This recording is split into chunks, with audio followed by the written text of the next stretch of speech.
It's the start of the international break and the Reds signed off in style, beating Crystal Palace 1-0 to stay at the top of the Premier League for the next fortnight. Despite the Reds setting off to various parts of the world over this international break, it hasn't stopped the news coming out at Anfield. In today's video we have a big one, as the Reds have agreed a double defender deal. Not only that, but we will also discuss all of the latest news from the last 24 hours. There is so much to cover in today's video. But first, Darwin Nunez has served just 2 of his 5-game ban, but is now free to play for Uruguay in their upcoming World Cup qualifiers this month. Liverpool's number 9 was banned for representing Uruguay for 5 games for his involvement as players and fans clashed after the Copa America semi-final between Uruguay and Colombia in July. Nunez's ban was coupled with a $20,000 fine, and he subsequently sat out of his country's qualifiers against Paraguay and Venezuela last month. He was therefore not expected to be available to Marcelo Bielsa until the second game in November against Brazil. However, as per ESPN Uruguay, the 25-year-old has been authorized to feature against Peru on October 12th and Ecuador on October 16th this month after precautionary measure was authorized by the Superior Court of Arbitration. The Uruguay FA took the case to the CAS after the CONMEBOL Court of Appeals opted against reducing the sanctions against players involved in the Copa America fight. It now means Nunez is free to play while the disciplinary process takes place, with the remaining 3 games of his ban still hanging over his head. As such, if a ruling is not decided before the November break, he is likely to be able to feature then as well. As per El Observador, if the court rules the 5-game ban was satisfactory, he will serve the remaining 3 matches of his sanction, but the AUF is optimistic it will be reduced as he will miss just 1 more game. In most cases, you do not want to see your senior players subject themselves to possible injuries while on international duty, but Nunez's lack of game time makes this a vulnerable opportunity. He has started just 3 games so far this season under Arne Slot, and combined with his appearances off of the bench, has managed just 307 minutes so far. In some pretty huge news, Paul Joyce has dropped a bomb and revealed Liverpool have pretty much agreed extended deals for both Konate and Jurgen Quansah. Whilst they are not the priority as Mo Salah, Trent Alexander-Arnold and Virgil van Dijk's deals expire at the end of the season, the club still wanted to get the defending duo tied down early. It is expected that an announcement will be made over the international break. As for the aforementioned trio, latest reports from The Athletic state dialogue is still ongoing and there is confidence from all sides at this moment in time.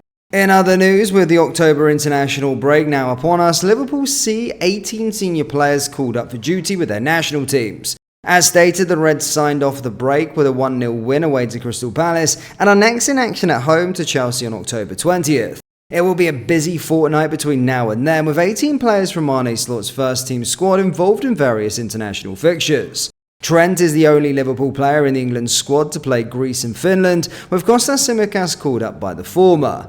Kelleher's Republic of Ireland will also place Finland and Greece, while Northern Ireland have called up Conor Bradley to their squad to take on Belarus and Bulgaria. Van Dijk, Ryan Gravenberch and Cody Gakpo, all key players for Ronald Koeman's Netherlands, and they face Hungary and Germany in the UEFA Nations League. Szoboszlai will captain Hungary and Andy Robertson will wear the armband for Scotland, with Ben Doak also called up by the latter. Among Scotland's opponents are Portugal, with Diogo Jota named in Roberto Martinez's latest squad. Konate joins the France squad to play Israel and Belgium, while Loney's Owen Beck and Lewis Koumas are in Craig Bellamy's Wales squad.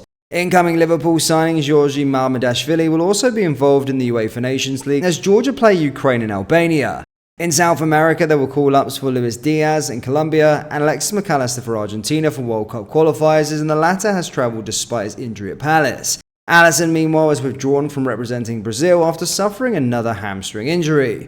As stated, Darwin Nunez will be involved with Uruguay, Mo Salah joins up with Egypt, Wataru Endo will captain Japan, Jurgen Quansah and Tyler Morton have been called up for the England 21s. Also involved at youth level, Luke Chambers, Katie Gordon, Trey Enyoni, Calvin Ramsey, and then Federico Chiesa has been left out of the Italy squad while Harvey Elliott is injured, and Jaros, Curtis Jones and Joe Gomez were all left out. In other news, Liverpool made life harder for themselves by failing to capitalise on their chances against Crystal Palace, leaving Arne Slot with an obvious area to improve after the break.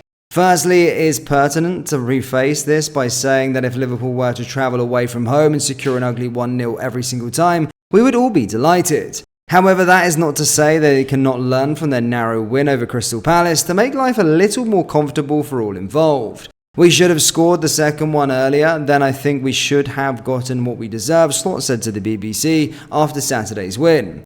As shown by FOTMob, Liverpool could have won a lot more comfortably and given third-choice goalkeeper Jaros a kinder environment to walk in on his debut. In terms of wasted chances, Diogo Jota got the Reds off to a great start, but it would be an understatement to say the scoreline flattered the Eagles. In total, Slot's side missed 4 big chances, 2 in each half, to take their season tally in the Premier League to 17. As per FOTMob, that's the second highest in the division. Liverpool's number 20 was guilty on more occasions than any of us would have liked. In the end, the Reds finished with 16 shots on goal at Selhurst Park, though only 4 were on target and an XG of 1.39. They had more than enough chances to wrap the game up and snuff out any hopes that the hosts had of taking points of Liverpool, which is something Slot can certainly work on. In the 7 league games so far, his side have had a total of 107 shots for a return of 13 goals, slightly underperforming with an overall XG of 14. Liverpool are killing the opposition with passes though, 642 to 300 in this instance, but they can be doing a lot more to make life more comfortable, especially when on the road. Slot had noted the level of opposition has yet to give Liverpool a sustained test on their credentials, and thus capitalising on momentum and chances will grow importance. Lastly, Liverpool's under-21s notched another impressive victory on the road, securing a narrow 1-0 win at Manchester United thanks to another Tyler Morton goal. More than a week on from their dominant win over Arsenal, Barry Lutus named an experienced side for the trip to Manchester United.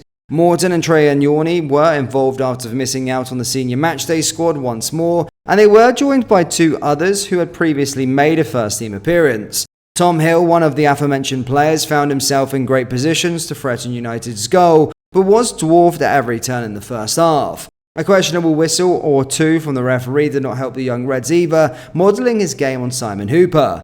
Kieran Morrison, who replaced Tommy Pilling early on, threatened to help break the deadlock with a brilliant pass over the top of the defence, only for Hill to have the ball taken off his boot. And on the weekend, that has put the club's goalkeeping department in the spotlight, with Miskia showed off his credentials with a top 1v1 save and his speed off the line. Ethan Ennis, former Liverpool Academy player, would have been cursing the 17-year-old for dwarfing United's best chance of the first half. The Reds returned from the break with a pre-planned substitute as Oakley Canaria was replaced by Renell Young, having only just returned from injury. Misakura continued to prove decisive for Liverpool with a couple of strong early saves, while Terence Miles had the best chances for Lutus' side with a mazy run and shot up until Morton stepped up.